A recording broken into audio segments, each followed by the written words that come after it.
Hey everybody, welcome back to reading the Refuge rulebook.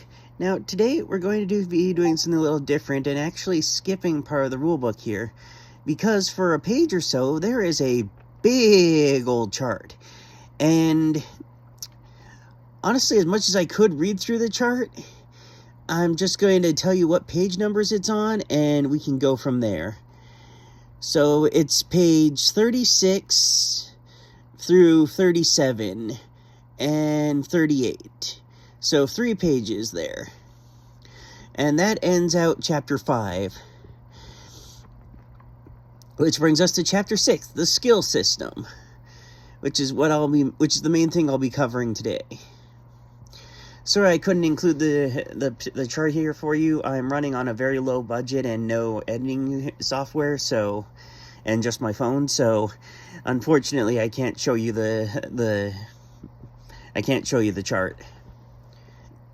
But yeah, it's 3 pages long and it's bulky.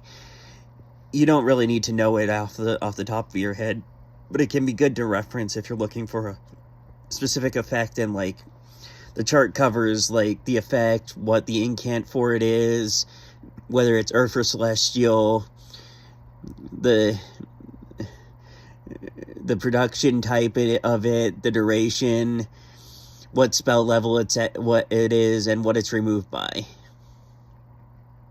So that can be pretty useful for like if you want to reference an effect and see what it does.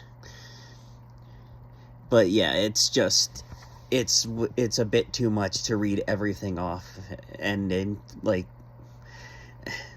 it really is something you have to see yourself visually. Okay, anyway, chapter 6, the skill system. Gaining skills.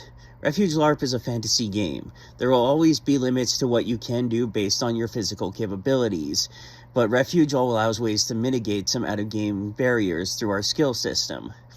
There are many abilities in the game that require you to acquire prerequisite skills before using them.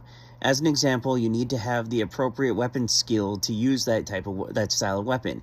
Edged for swords and axes, blunt weapon for hammers and clubs. Additionally, some skills might require specific weapon types to use. These prerequisites are listed in the charts below and within each skill listed later in this chapter. Similarly, some skills grant a permanent bonus in damage with every swing of a weapon.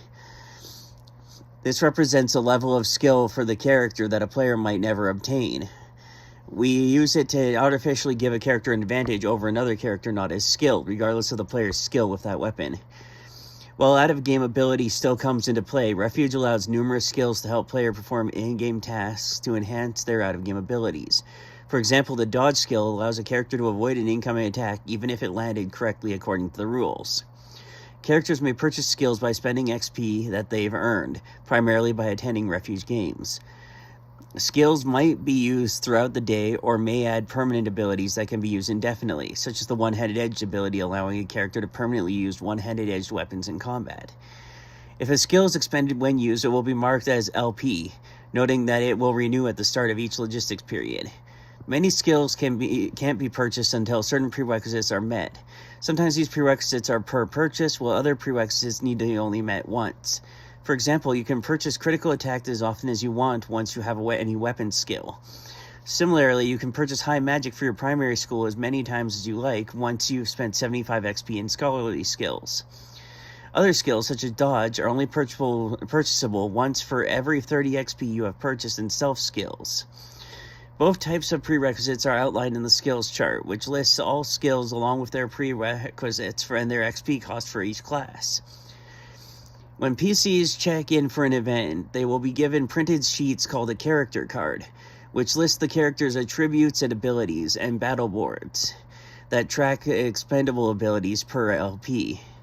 It is your responsibility to update your board after using the skill when you have some downtime. Most skills are expended during combat. Once a combat is over, check off all the skills you have used. A marshal may ask for your board at any time to see what skills you have used and what you still have available. On a full weekend event, the day runs 24 hours from when the game starts, approximately. Most events will have the LP reset roughly around 6 p.m. local time. Most skills and magic items have a per LP use on them.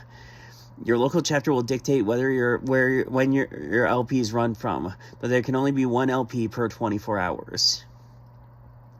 Yeah, like my local chapter usually has LP switch over on like 6 on the Saturday of game.